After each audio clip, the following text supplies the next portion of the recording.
Hello, this is the carry on from the last woodwork class that we had on Tuesday. Today what we're going to roughly do is just go over the homework, just go through, let's say, the answers. Some people done it alright, some people didn't get on so well at it, so I'm just going to go through the answers now, and then I'm going to also give you your homework then for this evening as well. So I suppose now we'll look at the question from the last day, and it's question 2 here, and the first question is, 2 stages of typical design process is design idea solutions and evaluation. So the first one is design idea solutions, and if you go to your book at 29, you have the answers in the book for all these explanations. So there's really no excuse for not getting these correct, bang on correct. So design idea solutions is your research will give you ideas for your solutions, put down a number of possible solutions, sketch them and discuss a good and a bad points on each, and from one of them you make your final solution then. So design idea solutions is you have 3 or 4 ideas, different ideas, you pick the best bits out of some of them and get rid of the bad bits out of other ones, and you join them together then to make, I suppose, one piece which you think will work, and that's your solution then at the end of it. Evaluation then, a lot of people got this right, it's here.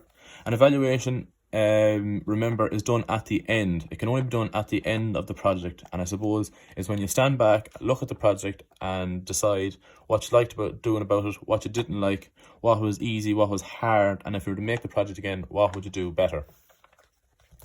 So then we move on to the second part, and the second part is candles and tea lights are manufactured in a wide variety of forms and colours as shown.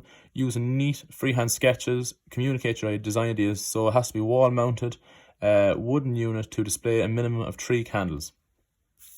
So I suppose we look at wall mounted, so obviously it means it's wall mounted. A lot of you got that right and included into it, and to hold a minimum of 3 candles. And a lot of you got that right as well, that you had just 3 candles, and the candles of the tea lamp should be displayed at different heights. This doesn't mean that some candles are at different heights, it means that they're leveled up at different heights. So for the second part, just a simple enough drawing, if you just go back,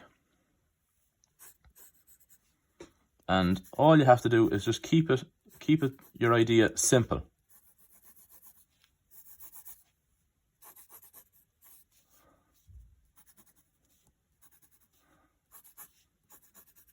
So here all I'm basically doing is just drawing near enough stairs, and this will be wall mounted. It'll hold 3 candles and it'll hold them at different heights. So there I'm meeting the brief, getting right, and I've done a simple drawing that's only taken me a few seconds to do. And then I could do little circles then as well for the tea lamps to fall into.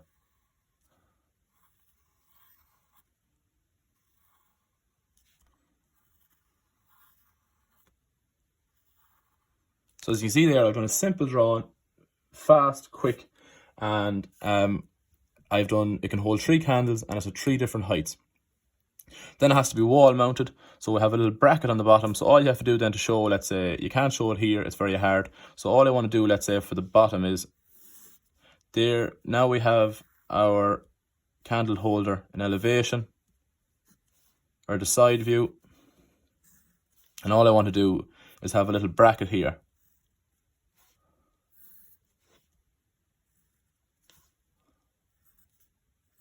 And that's all I want to do. And then just show, maybe draw a screw then as well here. And then draw a plug as well, just to show, some people drew plugs, which is great work. So you can draw a plug there as well, to show that the plug goes in before the screw. So that answers the second part. Like there you can see I've answered the first part and the second part, and I've done literally no writing. Some people wrote loads of stuff and didn't do any drawings when they asked you for neat freehand sketches. So don't forget, when they ask for neat freehand sketches, don't forget to include them. And when you're drawing as well, I haven't it done here, but make sure you label. So let's say we have labelled here the bracket, we've labelled here the screw, the plug, and we've labelled here, let's say, your candle holder, the holders for the candles at 3 different heights. So then would describe with neat freehand sketches then how you're going to attach it onto the wall. We've done that here. So again, when it asks for neat freehand sketches, make sure to draw it. Some people done savage drawings, some people didn't really bother either to do it. So just take your time and answer the question. And when I ask for neat freehand sketches, make sure to do it. And then state a specific requirement other than being wall mounted that must be considered in the design of your proposed unit. Using notes and freehand sketches, show how you incorporate this requirement. Like, it could be simply just bringing out a box out from here, making a small little box here that's going to hold matchsticks.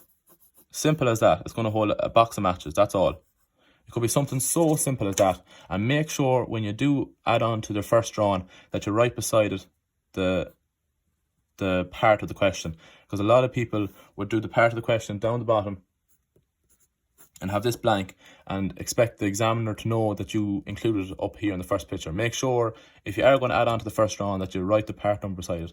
So that was sound. That's just quickly running over the question. So to run over it again, if you're asked for neat freehand sketches, make sure to do it. Don't be writing a big massive essay. You know, a picture paints 1,000 words. Make sure to do a good drawing and label it, and you'll get on far better with these questions and you'll get them done far quicker. Then we're moving on to the next question. The next question I have uploaded onto your Google Classroom as an assignment. I'm only giving the first two parts because I want you to do them right and do them correctly and to take your time at them. Maybe I gave you a bit too much the last day, but luckily. So let's firstly look at the question. So 2 stages in the typical design process is research and investigation. The definition is in the book. You have no excuse there for not getting it right. And working drawings, again, the definition is in the book. No excuses there again. And then the second part then is a corner shelving unit are often used for display and storage at home. They must be freestanding, wall mounted, as shown in the images on the right. Using note and freehand sketches, communicate your ideas. Design a new artifact corner shelf unit with a minimum of 3 shelves. So it has to be freestanding. So freestanding means it's able to stand up on its own, that it's not going to be screwed or anything, like just like this one here. It's able to stand up on its own. It doesn't need anything else to support it up. Or wall mounted, again, as you know from the last one, wall mounted means that it's screwed onto the wall or nailed on or whatever way you do it, hooked on or whatever. It just means it's wall mounted. So then you have to do a corner shelving unit with a minimum of 3 shelves. So you have to draw that, label it, but make sure now you don't forget it's in the corner. That's very important. You're drawing a shelving unit for the corner. It can't be square, as it won't go into the corner. Remember, you're putting a shelving unit in a corner, so don't forget that when you're drawing your answers.